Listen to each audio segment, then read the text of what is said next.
નમસ્તે મિત્રો, આજે આપણે જે હળદર વાવેલી છે આપણી એ હવે પાવડર બનાવવા માટે તૈયાર થઈ ગઈ છે. એના ગાંઠિયા છે એ બંધાઈ ગયા છે. તો આજે આપણે હળદર છે કાઢવાની છે. તો ચાલો તમને બતાવું.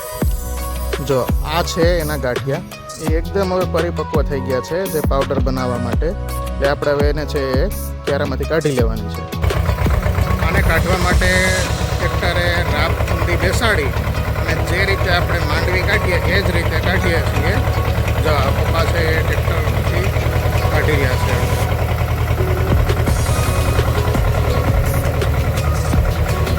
રાપથી આખો ક્યારો છે એમાં થોડી રાપ બેસાડી અને કાઢી લેવાની છે.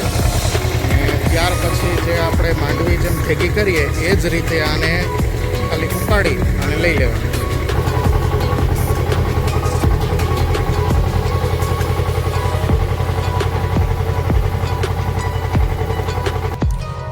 આની અંદર ટ્રેક્ટર હાલી ગયું છે. હવે આને ખાલી આપણે ઉપાડી અને લઈ લેવાની છે. જો આ રીતે આમાં એને જે ગાંઠિયા છે એ આવી જાય છે. જો તમે જોઈ શકો છો.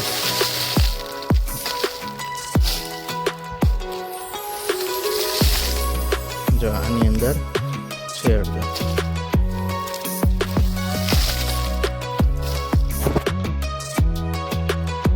ફાઇનલી મિત્રો, આપણી બધી જ હળદર હવે નીકળી ગઈ છે. તો હવે આપણે આને જો આ એના જે ગાંઠિયા તૂટી ગયા હોય એ છે, અને બાકીની જે છે એ આપણે એકઠી કરીને રાખી દીધી છે.